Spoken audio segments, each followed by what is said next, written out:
Bonjour, bienvenue dans Parlement Hebdo, l'émission qui revient sur les temps forts à l'Assemblée et au Sénat. Et pour commenter toute l'actualité de la semaine, notre invitée est aujourd'hui Sylvia Pinel. Bonjour, vous êtes ancienne ministre, députée Liberté et Territoire de Tarn-et-Garonne. Merci d'être avec nous. Bienvenue sur ce plateau, Sylvia Pinel. Vous êtes née à l'Union, près de Toulouse. On va voir votre carte d'identité express. Vous êtes députée de Tarn-et-Garonne, élue depuis 2007. Vous êtes alors la Benjamine de l'Assemblée. Vous avez été ministre sous le quinquennat de François Hollande. Vous avez notamment donné votre nom à un dispositif du Code des impôts, dispositif Pinel, pour favoriser l'implantation de commerce. En 2017, vous êtes candidate à la primaire citoyenne de gauche, issue du Parti radical. Vous siégez aujourd'hui dans le groupe Liberté et Territoire. Alors, Sylvia Pinel, aujourd'hui, vous vous définissez comment? Comme une députée d'opposition ou comme un soutien à la majorité? Une députée libre, une députée indépendante, c'est-à-dire que je peux parfois partager un certain nombre d'orientations du gouvernement et parfois, au contraire, m'y opposer fortement. Mais je note que depuis plusieurs mois, je vote plutôt contre parce que je considère que les orientations qui sont prises ne répondent pas aux préoccupations de nos concitoyens et aggravent un certain nombre de fractures, d'inégalités. Alors par contre, sur votre présentation, c'est le dispositif d'investissement locatif, c'est sur le logement, hein, c'est pas sur les commerces. Parce qu'il y avait une loi commerce aussi. Quand j'étais ministre de l'Artisanat, c'était une loi pour accompagner les TPE. Mais ça soutient le logement, en fait. Voilà, le but de ce celle-là, c'est de celle que vous évoquiez, c'était sur le logement. Eh bien, Sylvia Pinel, on va justement entendre votre parole libre sur l'actualité de la semaine. Discussion tendue à l'Assemblée sur la réduction de l'aide médicale d'État pour les étrangers en situation irrégulière. Et une adoption houleuse au Sénat d'un texte pourtant consensuel qui vise à lutter contre les violences conjugales. Troisième point, l'atterrissage du budget de la Sécu au Sénat, un projet de loi unanimement rejeté par la gauche et la droite. Et on commence avec la question à la une. La séance promettait d'être animée au lendemain des annonces d'Édouard Philippe sur l'immigration. La question de l'aide médicale d'État a divisé les députés.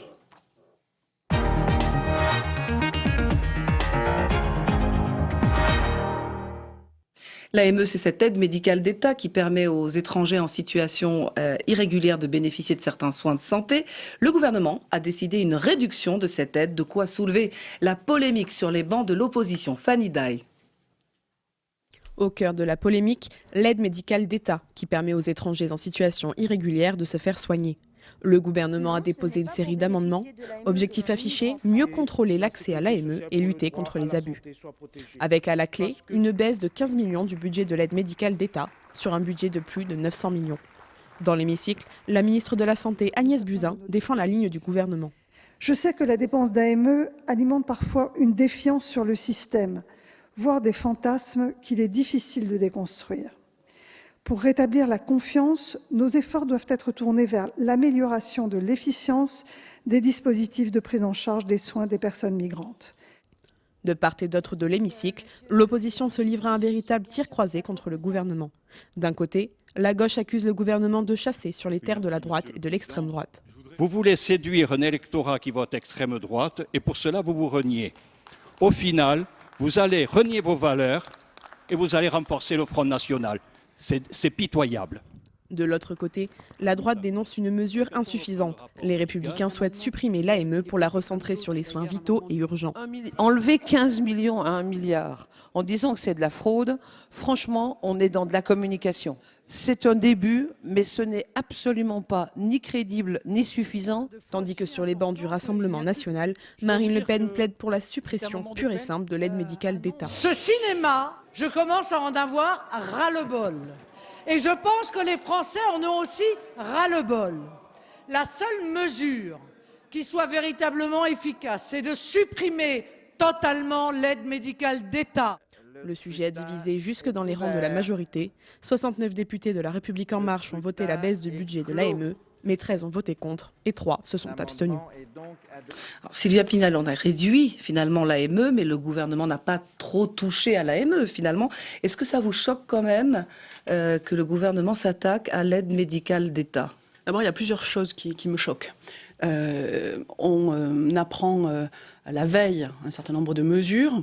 Le gouvernement le traduit dans la nuit par voie d'amendement. Il n'y a ni débat dans les commissions permanente de l'Assemblée consacrée à ces politiques-là. Donc ils ne respectent pas la démocratie parlementaire. Ils ne respectent pas la sorte démocratie. de hold-up sur le débat. Voilà, on n'a pas le temps d'étudier les amendements. On se précipite pour faire de la communication, pour se rapprocher de plus en plus de certains partis. De l'extrême droite, de la droite. De la droite. Et finalement, on ne s'attaque pas au vrai sujet. Donc c'est de la politique pour vous, ils chassent sur les terres de la droite. C'est une technique politique qui, finalement, perdure depuis quelque temps. Regardez le débat sur les élections européennes où le parti présidentiel a voulu s'enfermer dans un face-à-face avec le Front National. Aujourd'hui, on continue. Et moi, je trouve ça très dangereux pour la démocratie en général, pour la démocratie parlementaire en particulier. Et puis, ensuite, il y a la question de fond. Moi, je suis très opposée à ce qu'on légifère en catimini sur ces dispositifs qui sont extrêmement utiles et qui font la richesse et la fierté et l'honneur de la France. Ça peut poser des problèmes aussi en termes de santé publique, notamment le délai de 3 mois de carence avant d'accéder à la sécurité sociale de base pour les demandeurs d'asile. Finalement, c'est ça qui a le plus bougé. Et puis ce qui m'a beaucoup choqué dans le débat hier matin, c'est l'amalgame, voulu sûrement, que l'on fait entre l'immigration, les étrangers en situation irrégulière, et les demandeurs d'asile. Oui. On a tout mélangé. Oui. Et ça, c'est extrêmement grave. C'est voulu de la part du gouvernement. Alors que le droit d'asile est profondément sacré dans notre pays. Et nous sommes nombreux à y être très attachés parce que c'est ce qui est justement au fondement de certaines de nos convictions et de nos valeurs. Et donc, moi, je trouve c'est très, très dangereux que la majorité et le gouvernement se prêtent à ce petit jeu d'amalgame, alors qu'on l'a toujours posé de manière très claire. Ce débat a divisé jusque dans les rangs de la majorité. On a entendu des paroles très fortes, des diatribes, notamment Jennifer de Temmerman. Nous allons, députée LREM, nous allons achever l'humanisme. Le gouvernement manque d'humanisme. Quand on réduit la protection, la sécurité sociale, l'accès aux soins pour les demandeurs d'asile, effectivement, on manque d'humanisme parce que c'est un principe, encore une fois, fondamental dans notre République. Et puis, lorsqu'on réduit l'accès aux soins pour les étrangers en situation irrégulière au prétexte d'un tourisme médical, mais franchement, on ne prend pas les choses dans le bon ordre. Il est loin, l'Emmanuel Macron de 2017 qui admirait Angela Merkel et sa politique d'ouverture aux migrants. Je trouve qu'il y a vraiment un grand décalage entre ce qu'Emmanuel Macron disait à ce moment-là et ce qu'il dit aujourd'hui. Sur la question des quotas, on a exactement le même revirement et j'en suis très inquiète. Justement, on va parler de la question des quotas, un autre sujet qui fait débat dans la majorité. Mercredi matin, la garde des Sceaux, Nicole Belloubet, semblait critique sur les quotas d'immigration professionnelle. Quelques heures plus tard, au Sénat, elle est rentrée dans le rang. Écoutez.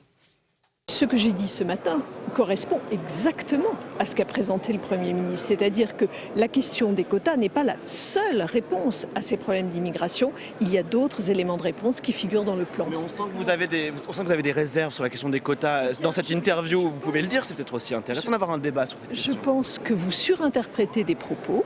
Je pense qu'il y a un commentaire du commentaire qui n'a pas lieu d'être ici. Je le redis ici très clairement, je n'ai pas d'état d'âme et le tout est un plan très cohérent.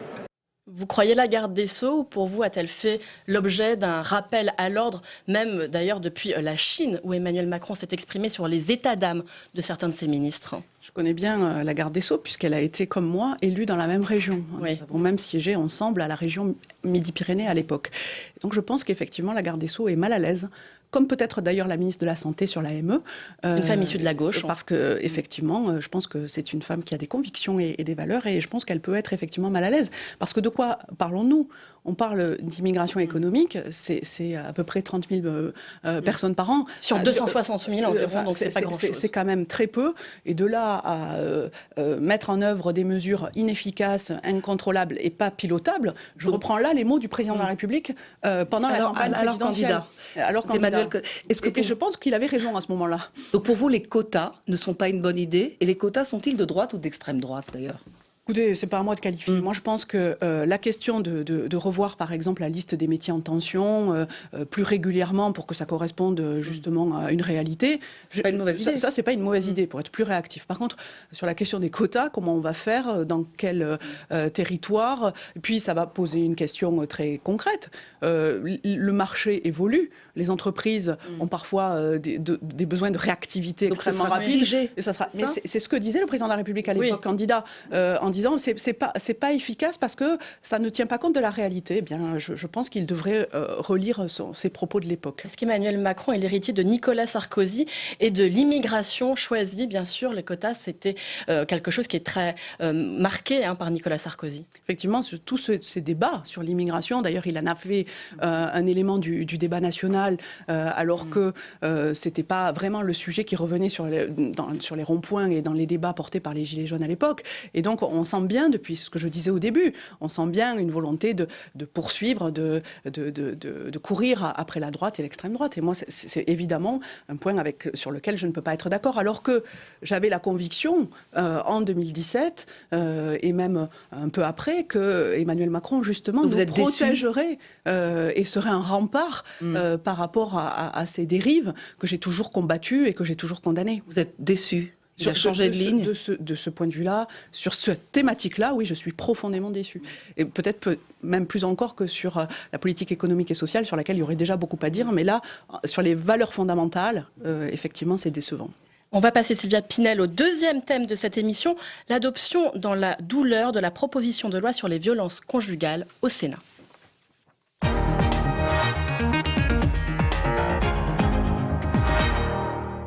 C'est un sujet qui aurait dû être consensuel. Le texte a été adopté à l'unanimité à l'Assemblée. Au Sénat, au contraire, la gauche a claqué la porte des débats dans une ambiance houleuse. Explication Cécile Sixou. A priori, tout devait bien se passer. La proposition de loi sur les violences conjugales se présentait comme un texte consensuel. Mais après plusieurs heures de débat, tout a basculé. Les sénateurs de la gauche ont quitté l'hémicycle. Toutes leurs propositions étaient systématiquement rejetées. Cet article 2, nous nous abstiendrons, nous n'y ferons pas obstacle. Mais ensuite, nous allons vous laisser travailler entre vous. Chaque fois que des propositions semblaient pouvoir emporter la conviction de ceux qui étaient présents, gauche-droite confondus, la droite, la commission, a demandé un scrutin public. Il faut savoir qu'au Sénat, le scrutin public, c'est quelque chose d'assez particulier, puisque une seule personne vote pour tout son groupe. En d'autres termes, la droite, peu présente sur les bancs, a, grâce au scrutin public, pu imposer ses votes au détriment de la gauche dont les rangs étaient étoffés. Être présent n'a aucun sens, aucun intérêt. C'est en fin de compte les absents qui votent. Avec le scrutin public, un président de groupe fait tomber toutes les voix de son groupe. Donc les absents infligent une défaite à ceux qui sont présents. Il y a quelque chose de profondément immoral qui n'est pas acceptable, et c'est pour ça qu'on a considéré à ce moment-là qu'on ne voulait plus participer à ce jeu de dupes qu'était un examen en trompe-l'œil d'une proposition de loi. Marie Mercier, la rapporteure du texte au Sénat, se défend. Si la droite a utilisé le scrutin public, c'était pour assurer que les amendements de la commission soient votés. Nous avons suivi la position de notre commission qui a été adoptée à l'unanimité sur certains points. Nous savions qu'il y aurait des débats en séance, c'est normal, la séance est faite pour ça. Nous faisons des scrutins publics, c'est parce que nous tenons à faire passer ce qui a été voté en commission. Plusieurs sénateurs ont également regretté les blocages du gouvernement. Ils l'accusent, à quelques semaines de la fin du Grenelle des violences conjugales, de vouloir garder le monopole sur le sujet. Nous devons pouvoir travailler et en toute objectivité, en dehors du calendrier du gouvernement. Les femmes ont trop attendu. Il y a une urgence vitale pour ces femmes et nous n'avons pas été, hélas, au rendez-vous hier soir. Le gouvernement rendra ses conclusions sur le Grenelle des violences conjugales le 25 novembre. Sylvia Pinel, est-ce que c'est dommage que sur un sujet pareil, les féminicides, et alors que l'Assemblée était parvenue à être unanime, on assiste à de telles divisions au Sénat? C'est vraiment regrettable que les débats ne se soient pas déroulés de la même manière au Sénat que ce que nous avons connu ici à l'Assemblée nationale, parce que c'est un sujet important, sur lequel la mobilisation de l'ensemble de la classe politique doit être au rendez-vous. C'était le cas à l'Assemblée. C'était le cas à vote l'Assemblée parce que unanime. les sujets sont graves. 130 féminicides cette année, hein, quasiment. On est à un féminicide tous les 2 jours. Donc c'est un sujet extrêmement grave qui, effectivement, il y a les féminicides et puis il y a toutes les femmes victimes de violences, plus les enfants qui assistent à ce genre de scènes parfois. Donc c'est un sujet qui doit nous rassembler très largement et c'est ce qui s'est passé ici à l'Assemblée, c'est bien. Je regrette l'attitude au Sénat parce que c'est finalement affaiblir cette grande cause qui est aujourd'hui nécessaire d'avancer, de trouver des mesures efficaces pour protéger ces femmes. Et c'est dommage que la droite sénatoriale, visiblement, se soit comportée ainsi. Elle a essayé de justifier, la sénatrice LR. C'était convaincant, ses arguments. Elle explique pourquoi ça s'est passé comme ça. Vous avez compris ce qui s'est passé? Pour vous, c'est de la... Alors, je sais que le système de vote au Sénat n'est pas le même qu'à l'Assemblée. Il y a un dévoiement du système de vote lorsqu'on utilise scrutin public sur scrutin public. Et puis surtout... Et qu'on n'est pas assez nombreux dans l'hémicycle. Surtout, parce que là, c'était pour être majoritaire. C'est ça. Mais c'était sur le sujet des féminicides. Les sénateurs LR n'étaient pas là. Et donc, ils ont utilisé les scrutins publics pour faire adopter un certain nombre de mesures. Moi, je regrette que sur un sujet pareil, on n'entende pas aussi les oppositions du Sénat comme... Qui avaient travaillé. On sait que Laurence Rossignol, Marie-Pierre de la Gontrie... On connaît ces 2 sénatrices. J'ai beaucoup travaillé avec l'une, Laurence Rossignol. Quand vous étiez ministre. Voilà, donc je connais leur engagement sur le sujet. Mais j'ai vu aussi dans les images que vous nous avez présentées des sénatrices radicales qui ont aussi beaucoup d'engagement sur ce sujet. Encore une fois, c'est un sujet qui rassemble toutes les formations politiques parce que le sujet est essentiel. Le sujet était... Alors, la proposition de loi instaure un certain nombre de mesures. Parmi elles, un bracelet anti-rapprochement pour le conjoint violent s'il accepte. Est-ce que pour vous, c'est une bonne mesure? Est-ce que c'est suffisant? Alors, moi, je considère effectivement que c'est une bonne mesure et ça fait longtemps que je pense que d'autres pays qui l'ont mis en... L'Espagne, par exemple, qui l'avaient mis en place bien avant nous, ont eu des résultats probants.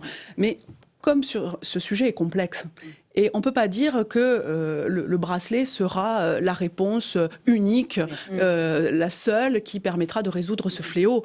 Je crois qu'il nous faut un arsenal juridique multiple avec plusieurs outils, plusieurs procédures qui nous permettent réellement de le combattre et d'être efficaces, et notamment dans la libération aussi de la parole des femmes, parce qu'on a encore trop de femmes qui se taisent et qui n'osent pas aller déposer plainte. Et d'ailleurs, il faut former les policiers, les gendarmes, les magistrats, et peut-être justement mettre en place des juridictions spécialisées. C'est ce que fait l'Espagne, et apparemment, ça aussi, ça a apporté ses fruits. Alors, mieux former les professionnels, que ce soit les gendarmes, les policiers... Qui prennent les plaintes. Qui prennent les plaintes, mais de manière plus large, que la société dans son ensemble soit plus sensibilisée pour encourager une femme à parler lorsqu'on a des soupçons dans nos propres entourages, c'est essentiel. Donc que le sujet se démocratise et que l'on ose enfin briser ce tabou, c'est pour moi primordial. Ensuite, sur la question des juridictions spécialisées, moi, en tant que juriste, je suis toujours très réservée sur les juridictions spécialisées. En revanche, qu'il y ait une procédure plus rapide pour qu'il y ait une réponse pénale plus prompte pour faire en sorte que ces femmes soient protégées, qu'elles puissent se reconstruire et être bien accompagnées, ça oui, mais de là à créer une procédure, enfin une juridiction totalement spécialisée, non. Mais avoir un canal et des chambres dans les TGI ou les cours d'appel, voilà, très spécialisées pour permettre une réponse rapide, ça je crois que c'est une bonne solution. Allez, Sylvia Pinel, dernier sujet de cette émission, l'arrivée du budget de la Sécu au Sénat.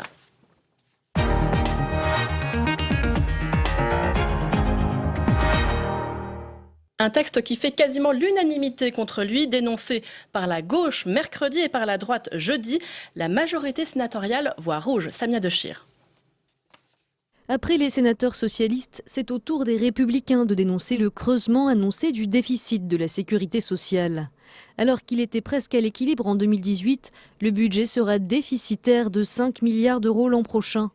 Un déséquilibre dû à une perte de recettes de 3,7 milliards d'euros, dont 2,7 milliards s'expliquent par les mesures accordées après la crise des Gilets jaunes, essentiellement des suppressions de cotisations.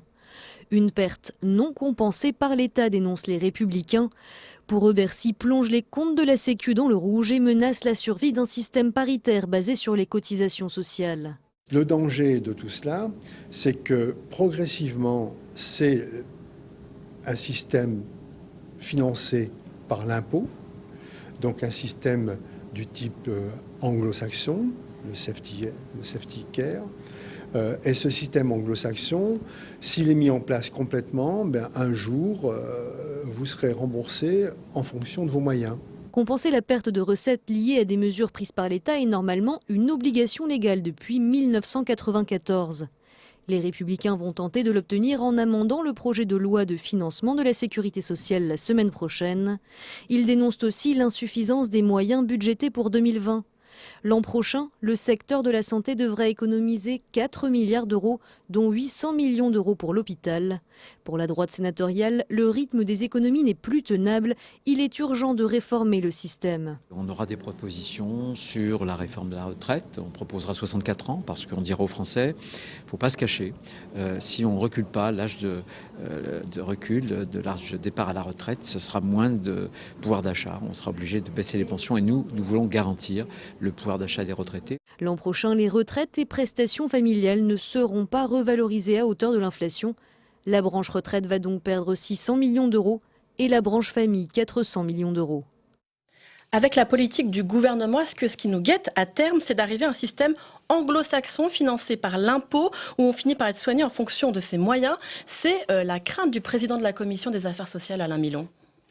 Écoutez, moi je constate que finalement ces PLFSS se suivent d'année en année et ne règlent pas les véritables problématiques en termes d'accès aux soins et ne rassurent pas non plus les Français. La première année c'était l'augmentation de la CSG et puis cette année on est finalement dans la poursuite de ce qui avait été engagé, avec effectivement des craintes que les inégalités, les fractures, à la fois sociales mais aussi entre les territoires, se poursuivent et même s'accentuent. Donc on peut craindre effectivement d'aller vers de plus graves inégalités encore. Mais vous le craignez? Vous pensez que le gouvernement n'affiche pas clairement ses intentions et vise à terme, comme le dit le sénateur LR, c'est pas rien que ce soit un sénateur LR qui le dise, qu'il vise à terme un système anglo-saxon en fait, où chacun va la fin être de l'universalité du système de sécurité. Effectivement, c'est un vrai risque. Selon ses moyens. Nous le dénonçons régulièrement. Et puis, je constate que ce PLFSS passe aussi à côté ce budget de la Sécu pour 2020. Des vrais problèmes. Regardez, par exemple, ce qui se passe dans les urgences, dans les hôpitaux. Crise de l'hôpital. Dans les hôpitaux de proximité. On est en plein débat du PLFSS et la ministre de la Santé dit « Je présenterai un plan pour l'hôpital la semaine prochaine ». Donc, il sert à quoi ce budget pour vous? Mais justement, je me dis, à quoi sert ce budget de la Sécu quand on ne présente pas les vraies mesures attendues pour sortir l'hôpital et les urgences de la crise profonde dans laquelle il se trouve, et à quoi sert aussi le Parlement? Regardez les débats à l'Assemblée, on était en plein débat, on nous dit on fera une présentation la semaine prochaine. Autre préoccupation de la majorité sénatoriale, la perte de pouvoir d'achat pour les retraités et pour les familles, avec le quasi-gel des pensions de retraite et des prestations sociales. Est-ce que pour vous, c'est justifié ? Évidemment non, et nous avons ici à l'Assemblée essayé d'obtenir cette revalorisation, et notamment des plus petites pensions. Moi je suis issue d'un département agricole, et vous connaissez tous le drame des retraités de l'agriculture.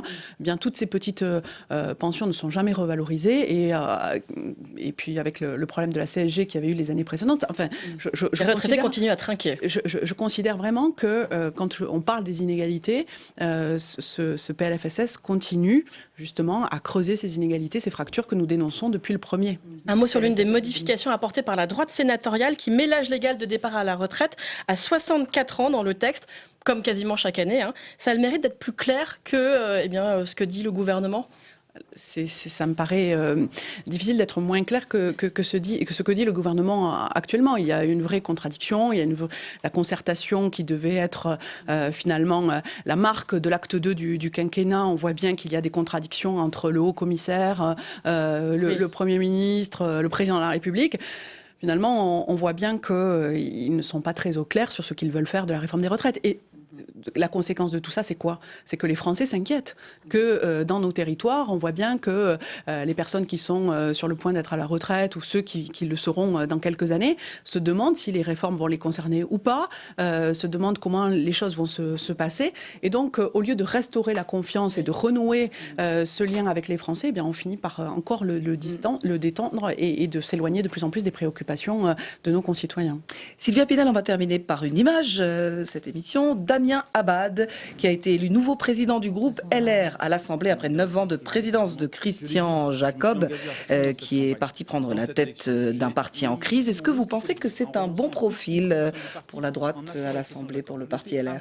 Alors, je n'ai pas pour habitude de m'immiscer dans les relations politiques des autres formations. Moi, pour avoir présidé mon parti, je sais que c'est toujours des choses très complexes. Et de ce que vous connaissez de l'homme, Damien Abad. Mais moi, je trouve que c'est une bonne image, puisque vous parliez de l'image. Et puis, je lui souhaite surtout bon courage dans sa tâche qui me semble compliquée.